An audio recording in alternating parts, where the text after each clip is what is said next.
You paid other people. You know, you paid Jalen Smith. You paid DeMarcus Lawrence. All right, you paid a bunch of other folks. You kept Sean Lee around with his injury-prone self, even though he's a gifted player when healthy. The bottom line is you tried a lot of different things, and a damn thing worked. Dak Prescott comes there. Even before that, Tony Romo was there, injury-prone. Dak Prescott's been there the last 4 years. Before this season, hadn't missed a game. Hadn't missed a single game. It was back page headlines when he missed a practice. He's reliable. He's trustworthy. He's a model citizen. He's won 42. He's got a 42-27 record as a starter. He's got a career completion percentage of over 65%. He's gotten you to the playoffs twice. He's won a playoff game, and your team stunk without him. So all of those things taken into consideration. Do I think on its face he's worth $40 million as an individual talent when you consider the fact that Russell Wilson, Aaron Rodgers, and others are getting less? No, I don't believe that. But if you're the Cowboys, and what's your alternative plans? Andy Dalton or Lord knows who else? I'm sorry.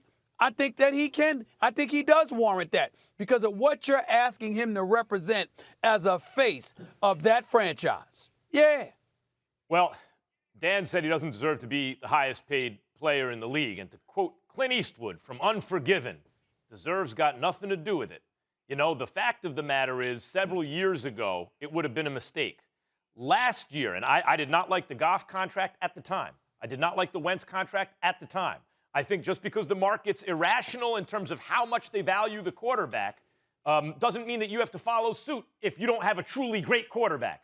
And they're only, by definition, a handful on the far right end of the bell curve, right? You have Patrick Mahomes. You have Aaron Rodgers. Tom Brady just showed you still have Tom Brady, Deshaun Watson, Russell Wilson, maybe one or two others. That's it.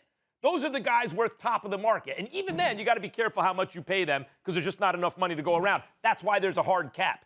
Because every time you see a hard cap, it ain't about competitive balance. That's a lie that the owners peddle to the fans. It's only ever about, in every sport, funneling money from players to the owners. So players have to make choices. Well, do I want to be on a winner or do I want to get paid? Or I'm going to have to get paid a little less to be on a winner. But understand that's the reality. And if you pay a good player great money, you're handcuffing yourself. But here's the thing, Rob, and this is why I disagree right now, why you're going to have to give him the money, the $40 million a year. Three things happened throughout the course of this negotiation. One, Andy Dalton wasn't nearly as good as Dak. You think Andy Dalton's a good backup. Wow, it's a good backup. Dak's not that good, really. He's not, No, actually, that was a huge fall off. That makes Dak look even better, too. The NFC East, there's no quarterback in the division. So there's a very good chance you sign Dak and you have a home playoff game for the foreseeable future. You've really tilted the scale in your favor. You're going to host a playoff game, unless big things change in the NFC East. You should have a huge advantage, at least, going into each season with a chance to host a playoff game because the division's weak and there are no other quarterbacks. And three, they franchise tagged him, Rob. They franchise tagged him. $37 million they're going to owe him. Next year it's 53 or 4. So at this point in the game, Jerry lost the negotiation. It's over. He's already lost. It's just an issue of when he's going to sign up. Because what else can he do? Next year, if Dak walks, there'll be enough quarterback-starved teams that he's going to get his close to $40 million a year anyway. And if he doesn't, what, are you going to franchise him again, $53, $54 million? All against the cap in that year? You can't prorate it like you can with a signing bonus? No. They've lost this negotiation already. My prediction is Dak will sign a 3-year deal right around $120 million.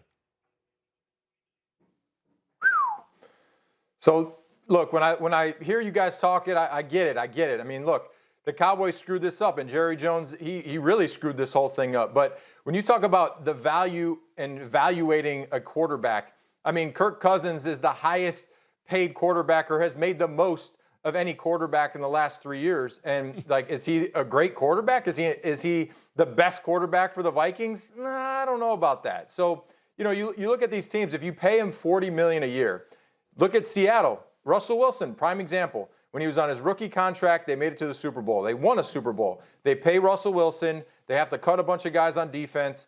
And he's complaining because their offensive line isn't that great. Well, it's probably because you're one of the highest paid quarterbacks in the league. And if you were making a lot less, they could spread that money around. So if you're Dak, he has to make a decision. Do I want to be the highest paid quarterback or do I want to go somewhere and win and compete for a Super Bowl championship? Because if you're the highest paid quarterback, you're making $40 million a year, they're not going to be right on every single draft pick. They're not. And they're going to have to cut one of your key guys. They're going to have to cut somebody that's making a lot of money. So well, it's not, I think the cap's at what, 180? It's not coincidence, I think, Rob, to your point, that Tom Brady has all those Super Bowl rings, and he's the guy who always restructured and took less than he would have gotten on the market and was reasonable about that. But in Dak's position, as Stephen A. might point out, why would you trust the Cowboys to field a Super Bowl team even if you took less? What would give you confidence that they would get that right? You might as well get paid. Yeah. Tom Brady was also married is also married to Gisele Bündchen, who's worth more than him. You gotta take that out of the picture. I mean, I hate when people say that though. When you say, "Oh, well, you're married to somebody that makes a lot of money." Because when you're talking about when you're talking about somebody's net worth and your money, Rob, I mean that's what it is for them at home. They'd be multimillionaires regardless. I mean, so you're talking about somebody like Dak that doesn't have a big bank account to sit on. It's different for different people. So he already has that cushion no matter what. Their home situations are different. It does matter. It's pertinent. That's what their life is behind closed doors.